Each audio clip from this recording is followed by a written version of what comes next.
بسم اللہ الرحمن الرحیم۔ السلام علیکم۔ آج کا جو ہمارا ٹاپک ہے وہ صدقہ کے حوالے سے ہے کہ صدقہ کو اعلانیہ کرنے کا کیا حکم ہے اور صدقہ کو خفیہ کرنے کا کیا حکم ہے۔ تو اعلانیہ صدقہ کرنے کے حوالے سے قرآن پاک کی سورہ بقرہ کی آیت نمبر 274 اس کا ترجمہ سنتے ہیں۔ اللہ تعالیٰ کا ارشاد ہے، جو لوگ خرچ کیا کرتے ہیں اپنے مال رات اور دن میں چھپ کر اور اعلانیہ، تو ان کے لیے اجر ہے ان کے رب کے پاس، اور نہ انہیں کچھ خوف ہے اور نہ وہ غمگین ہوں گے۔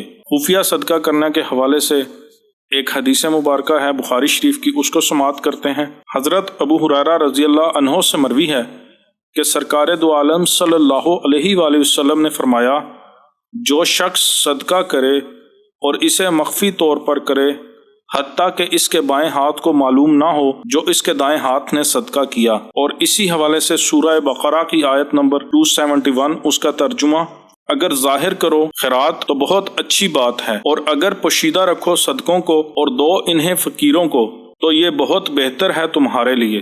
دعا گو ہوں کہ اللہ تعالی ہم سب کو اعلانیہ اور خفیہ طور پر صدقہ کرنے کی توفیق عطا فرمائے۔ آمین کا کمنٹ لازمی کیجئے۔ اپنا بہت سارا خیال رکھیے، دعاؤں میں یاد رکھیے۔ اس ویڈیو کو صدقہ جاریہ سمجھ کر لازمی شیئر کیجئے۔ السلام علیکم ورحمۃ اللہ وبرکاتہ۔